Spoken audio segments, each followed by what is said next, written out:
Laurie, thank you so much for bringing such an interesting film to Raindance. It's such an interesting topic and it's a beautifully shot film.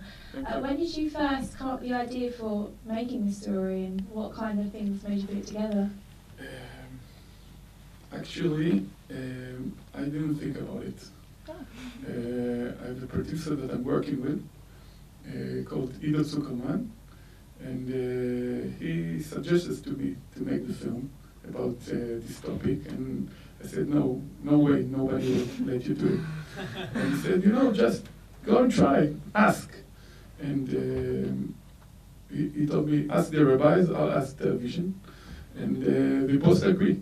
So it's a miracle, because also from the side of the rabbis to accept the subject to make a film about it, and also from the Israeli television that was interested in subject like that is very, very religious, and that's the way that it started.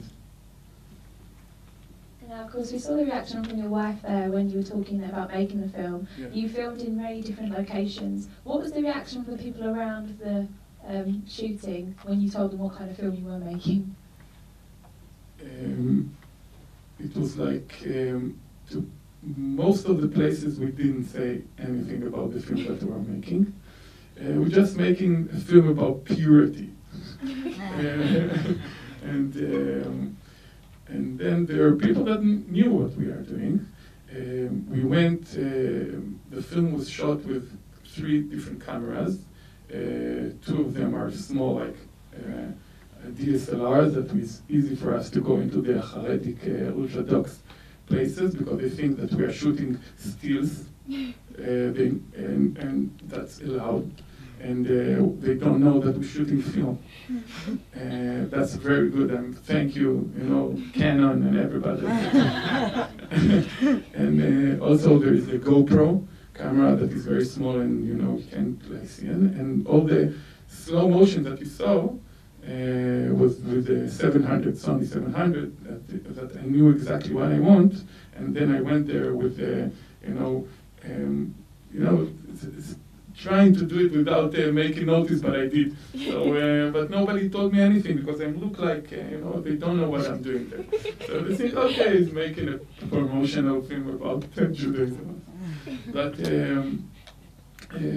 also, if I'm talking about the cameras, I choose them because each one of them is a different perspective of my film. The DSLR is the main camera of the documentary, and the GoPro is my point of view when I'm like now, what I'm feeling, everything, my praying in the forest and everything, that we're going to the mikveh and everything. And the F700, the slow motion is like how I'm looking about the Haredik side of a glamorous, wow, I'm looking at it from when I started to be a Haredik. I looked at it from, wow, I thought it's something very special. So this is 3 of the kind of cameras that we shoot there. Now, throughout the film, obviously, you took us through some parts you didn't know about before. What was the most shocking or most interesting thing that you discovered whilst making this film? I know there was a lot of things. Probably I started with this trial, and I didn't know a lot of things that he told me. I didn't know that a kid is not allowed to touch, not to make a pee. I didn't know that, and then I said, wow, I should teach my son not to touch. What I tell him now, I don't have 2 places that I have one. Place that I have a problem here. I don't have the house for it. So and then Israel, like, he opened a window for me, and then I said, like, for me, I didn't know that. Even if, like, I'm inside the Haredik for a couple of years, I didn't know things that he told me. And also when I went about the Sperm, all the the professors, that it's very small in the movie, but we shoot a lot of it because the television wants us to make something more a bit scientific, and then they didn't want it. They said, no, it doesn't, not for us. They saw the Haredi side of it, and it's much more, it's much more interesting. Leave it, put something very little. And then when I shoot that and ask a lot of questions about this side of it, I learned a lot that I didn't know. But here in film it's only 3 minutes, so but we have like a half an hour about the sperm and everything like that. Thank you. Do we have any questions from the audience? We'll go with the blue shirt. Thank you. Very marvelous film, and I really like the music as well. Thank you. And it was very, very couldn't wait for waiting for the next moment to come. So thank you. We're in a cinema, and God only knows what's being shown on the screen 2 hours ago in 3 hours' time. And I'm just wondering how how it's permitted, if you like, or seen within from your Rav or yourself to be part of the cinematic world where you're doing something which is for a particular purpose of explaining the point of view of purity, but actually you're part of a bigger cinematic world, and cinema is, it's especially in the internet as well, is part of the other side. Mm-hmm. It's interesting what you're asking. I'm asking myself always this question, every day, what I'm doing here. If it's my word or I'm between words, should I be here? Should I go just to study and live? But my rabbis are pushing me to it. They tell me that I have to do it. So if I know how to do it, and there's not a lot of people from the Hasidic, maybe there is, I know almost everybody, we have about one hand of people that can make films there. And as I understand from them, I have to do it. And even if it's going to festivals and being in television, I have an interesting question I asked the rabbi. We're going to be in television, and then a commercial with a girl running, like in the middle of the film. What can I do now? And they told me that you can't do nothing. It does for you. It doesn't matter. You make it. You give them the film, and they can make it. Just ask not to be on Saturday. You can ask for that, and they appreciate that. Like Raindance also appreciated that. They honored us not to put it on our holidays, and that's it. The rest, you make the chair and you pay it. Somebody bought it, and they can do whatever they want in the chair. But I hope they can see it on me. Was there anyone else? Personally, I really enjoyed the film. It was beautifully put together, and thank you for that great production. I have more a question on the philosophy of what you were saying, because it's a beautiful concept to look at sperm and say that it's holy, and it's that that it's the whole of the man is in the sperm, and the technology behind it, and the magnificence of that part of nature and all of nature, but there's something, the idea that you can only ejaculate for the purposes of creating a child, even as far as I understand it, even within the Orthodox community, that isn't actually really what happens, because once a person, I won't ask you about your personal situation, but I'm personally do not want to have any more children. I've got 3 already, and I don't really know how to deal with them, which is why I'm here and not at home. Right? And I'm married, and I happen to be brought up in quite a religious Jewish home. And as far as I understand it, it's not against the Jewish law to have relations with my wife, even though they are not going to lead to children. And when my wife goes through the menopause, I'll still be able to. So it's a beautiful concept, but I struggle with what I would see is extreme, the rather fanatical, extreme, whatever you want to call it, or fundamentalist sort of moving from fundamentalist sort of reaction and actions. It doesn't seem to add up. Mm-hmm. I think to summarize your question, what can we do if our wives, if they don't want any children anymore? Or can I be with my wife without making a child? Can I enjoy with my wife? And it's yes, you can. The film is not dealing about it because we had 1 hour exactly from the television, but we could make easily enough an hour more just to spread the idea and talk about it, but we couldn't.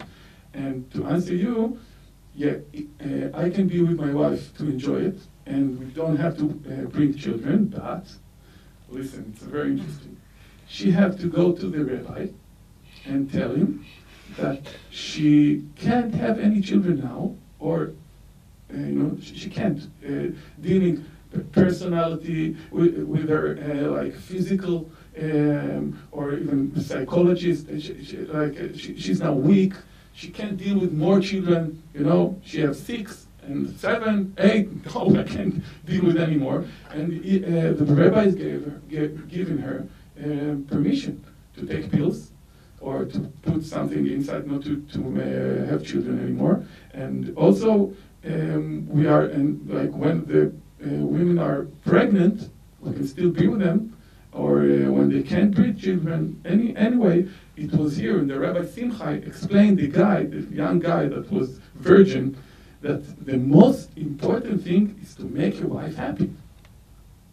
This is the more important. This is when you are like one with her, because if you are thinking about it, you have to make her happy.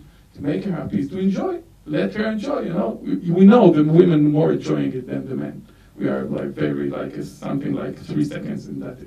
And then we have to think about it. It's also a part of the mitzvah doing here. We touched it, but not more than what I think. But you're still sort of, aren't you still destroying the whole of America every time Yeah. you do it?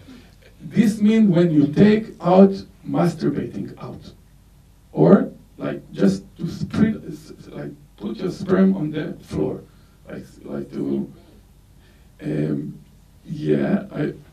like more question because I know that is a very delicate. Here in the back, up there. Hi. Hi, Larry. Can I ask, as a filmmaker, you've got this beautiful child, and you feature him a bit. You don't see much of his face and much of his emotions and much of. He's the best asset in terms of beauty and something in the film that you can really film closely. You didn't use much. Why is that? The truth, I can't. It will make him a lot of problems in his place that he's studying. I have to, I didn't shoot, I wanted to shoot my other children too. I have 6, Baruch Hashem, Liana. But I couldn't, as the rabbi told me. You can show yourself, but do it delicately, because the Haredic side won't understand that. If they will see your children, they can kick him out of the place that he's studying it. So try to, guard him. Also my wife, everybody, me too. I was an eye, from the back, hands. You see, I'm like a puzzle. You can't see me as a whole person from the same reasons. But I went with it, to make it like a language. I tried because I couldn't. That's there. Okay. Vlad. So you come from the secular world. So presumably you understand that the views presented in this film aren't only strange to the secular world, but the opposite of what people in the secular world think about masturbation, for example. In the secular world, if you talk to any therapist, they'll tell you this is a natural thing, it shouldn't be discouraged. It's healthy. It's healthy. It's good for the... It prevents prostate cancer. So my question to you is, why didn't you include any of those voices in the film, and why didn't that become more explicit, that kind of contrast? Mm-hmm. When we started the film, the first draft of the script was like to put the secular word against the Haredic word. As I came from there, I start shooting the film like that. We make a cut of the 10 first minutes, and then it didn't work. Not for me, for the secular content girls from the television. They were sitting there, all of them, and they looked at it and they said, it's not for us. No, go just to your word. That's what interesting us. We know everything, you know? We know everything. You don't have to compare what you've been, or it's a little bit here. And then it left us more time to talk about a lot of things that we wanted to talk. And anyway, it became better for me, like not to compare to everything, you know, it's like a hole of the door that you can look at it. And that's it. Everybody can compare to their life. And yes, it's a fanatic point of view. I'm agreeing. I'm Haredic, Orthodox, and I said it's fanatic because it's very hard. It's not like, you have to believe in God to put feeling or make mitzvot in the Torah. There is some couple of mitzvot are very strange. But, you know, they're making, you know, but this is something completely out of, you know, the natural, you know, body of the man. And, you know, but then it went like that. It's also my point of view now. I just matured a bit. You know, it's like, it's good for me to say it like that and to compare. Put it in like when we started making the script, and the producer told me, make it you've been before and what you now. I didn't feel good about it. But I said, you know, he understands television. He's very, very like he has a lot of years in television. He started the film. You know, I'm going with him. And then when they told the television that they don't want it, I said, wow, Papa. So I was very, you know, okay. They told him, not me. So that's it. Yes, hi. I have actually several questions, but first I'm quite happy to see a film like that, because even if I'm within the Jewish community, we don't get very much access to you, and essentially as a woman, even less, which is true. And just two things. First, because you came from the same world, like secular world, I see you clubbing at some point and doing things. Why did it attract you to the Hasidim world, to the Haredim world? And the second question is, if when these people get married because they are totally inexperienced and they seem dead scared about having sexual intercourse, so do they actually have sexual help as a couple, you know, to help them to get, I don't know, orgasm, things like that, you know, that can happen, you know, this kind of thing, so, yeah. Okay, for the first question about my secular world and now, actually it happened to me in phases, and then, I don't know, it's something that happened inside of me, nothing influenced me. I was working in the Israeli television, very successful, Baruch Hashem, living in Jaffa, in front of the sea, parties in my house all the time. I have nothing like that, I have everything. But I felt something inside of me that is empty, and I couldn't feel it. And when I started to go to the, to be more religious a bit, I felt that it's feeling me, and I felt good with it. And then I decided to go all the way, because if I decide in something in my character, I'm really, really on the edge. You know, when I made films, it was very edgy there, and now I'm here. So I have no middle. If I'm going to be religious, I told myself the whole outfit, from the hat to the top, everything. I used to went just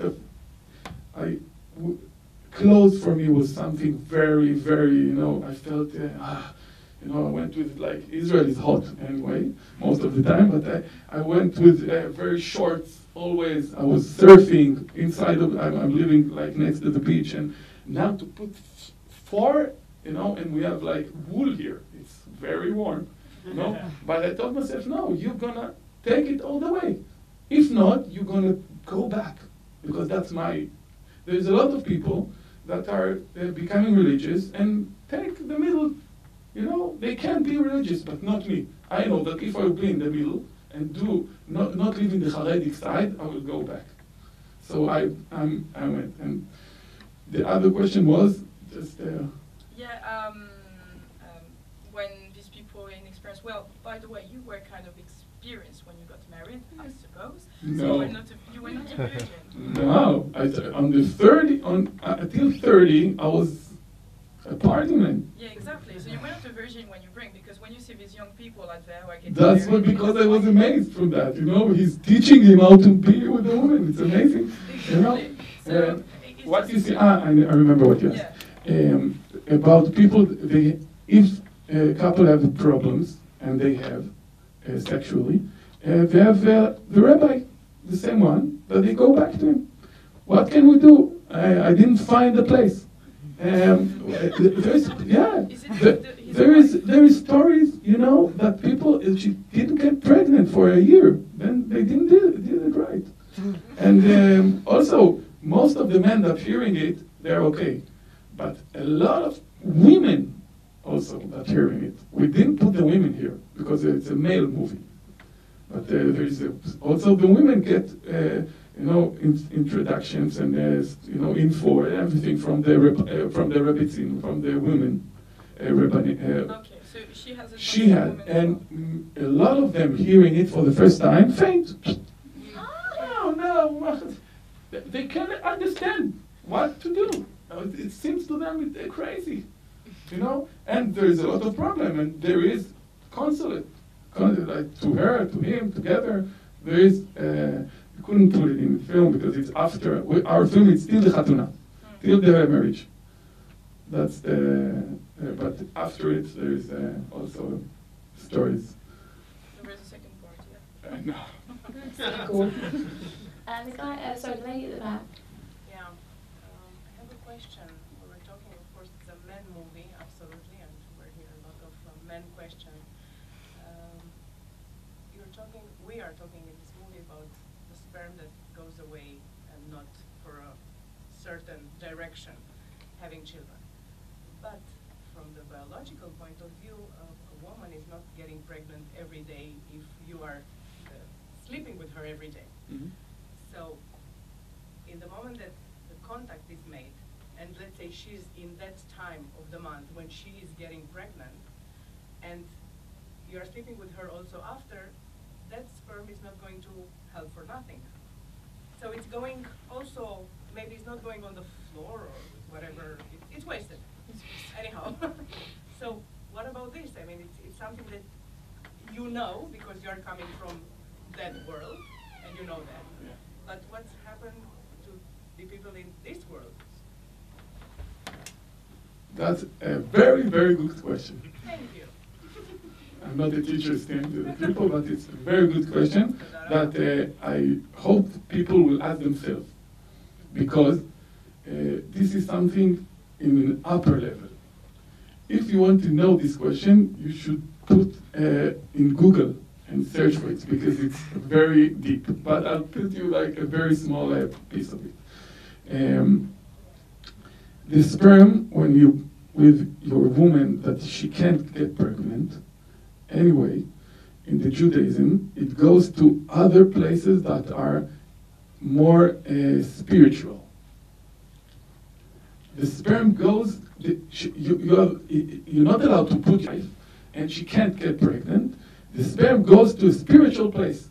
And it's not like taking out sperm, because you have to take out your sperm out, and you have to be with your wife. Every month you have to be with her. She goes to the mikveh, and then it's half of the months you're with her, and half of the months without her. When when she see, I don't know it in English, but you can only half of the months be with your wife, and this is a very good idea of the Judaism to love your wife every time from the beginning.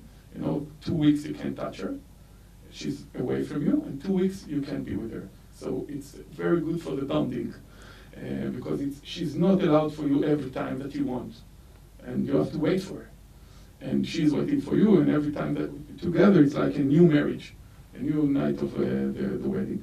But it's not going lost, and it goes to spiritual more places, and I can't talk about it here more, because it's deep. It's deep like a Kabbalistic way. That's how it's, and anyway, in the halakha, we can, it doesn't have to make a child from it, just not to put it outside of your woman. If she can't go pregnant, so anyway, it's okay. Okay. Okay, Thank you. As a cinematographer, as a creator, since we understood that you did have to ask a lot of permission to do your movie on the religious side, with the TV, with your wife, and etc. I'm curious to know what will be your next project and Second part. What the fight will you have to struggle with? I don't know. I can't tell a lot about it because it's in a secret place. We say that something is secret have more blessing. Like the child in a womb, like when the woman is pregnant, you can't see him. So it's against evil eye. But I can tell a bit about it. We're making something that have never been before shot in the Haredic side. Most Haredic, how do you say it, extremist, hardcore neighborhood in the world. So that, before nobody shoot there. And we're making Bezrat Hashem, a series. It's not one film. Because it's a lot of money to invest in it. Because it's very hard to shoot it. It's no cameramen. It will be a rig, if you know what a rig is. A rig, it's from far away. We are sitting far away from the place. Most of the shooting would be like that, and it's a big operation to lift it up, not shoot to one film. It has to be, and that's what we are working about now. Bezrat Hashem will, I hope it will everything be okay with that. I think we've got time for just a couple more questions. I want to carry on from this lady's question and talk a little bit about sexual exploration. She mentioned orgasm, for example. And I met a Haredi guy who told me that it took 5 years, his wife 5 years before she had her first orgasm. He told us that. And my question is this. So just like, not you, but like my friend, he got married at 18.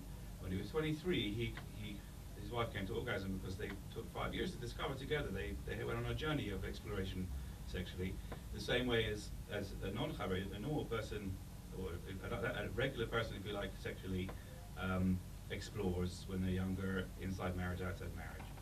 But my question is, the atmosphere, the ethos of the Haredi world seems to be that everything's by the book, literally, and everything's by the rabbi, right? You don't experiment, you don't explore on your own, you don't try different things, you do what you're told. The rabbi says you do it on top, you do it on top. And doesn't that system of control from outside, from inside, doesn't that prevent couples in the Haredi world from having really orgasmic sexual experience with their wives and husbands, because there's so much fear and control over exploration of sexuality and pleasure? I don't know if I can answer this question because I'm not grown up in the Haredic world. But as I knew from the film, and the rabbis telling the guys that they can, explore. They can make whatever they want, They, not everything, but more than they thought. And also, it probably takes time for them to understand what they're doing. But as I think, Israel told this here. He told that you go to the woman bed, and then you are with her. It's coming to her, and now you are like for her. And what she's like to do, that you're asking her, you're exploring it. And this is something that people don't know, that they think that they are very, there was with a big sheet and a hole in a sheet, And they know, like, and it's not correct, because there's, like, it has to be only in dark, but you can make a lot of things that, the people that think they're like, we're fanatic and do like whatever, but no, it's more open than people think about.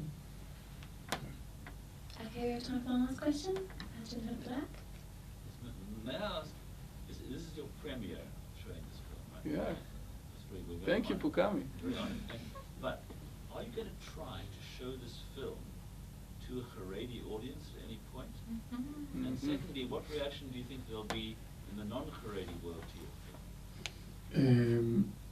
The non-Haredi, we did a couple of tests, screening the film for Haredic youngsters, and they were amazed. And then they came to me and said, "Wow, thank you very much for the film. A lot of things that happened here. It's what happened to me, and I couldn't talk about it now, and I want to share with you what I'm feeling." And the guy Yeshurun here, that is speaking with a youngster, and he told me, the minute that the film is out, we are going to use it in the yeshivas for starting a conversation. It's very hard to talk about it, open up for it. When they see a film, now you can start speaking about it. And the Haredic, more Haredic side is, they want to show films. Films are not allowed, but they will see it, I know. Not the secular world in Israel, I don't know, they're gonna look at it and say, okay, they're probably crazy. They are, it's a very interesting, ethnographic, it's very interesting. Like it's, but, this is like how we're living. And, there is films here from all over the world showing Japanese, I saw a film from Iraq, and from a lot of places in the world, and they show their life. As the Haredic side is not so being shot or filmed, so they don't know how we live. That's from rumors, news, demonstrations, shouting, and they don't know that we are human beings living in, with the Torah and the mitzvot, but how we do it, people don't know it. And there's a lot of, I wanted to make a film about slaughtering, we eat kosher food, and we have to slaughter, like to kill the animal, the cow, in a very specific way. If not, it's not kosher for the Jew to eat it. And I wanted to make a film about it, and I suggested it to the television, and they told me, just relax, it's too much blood.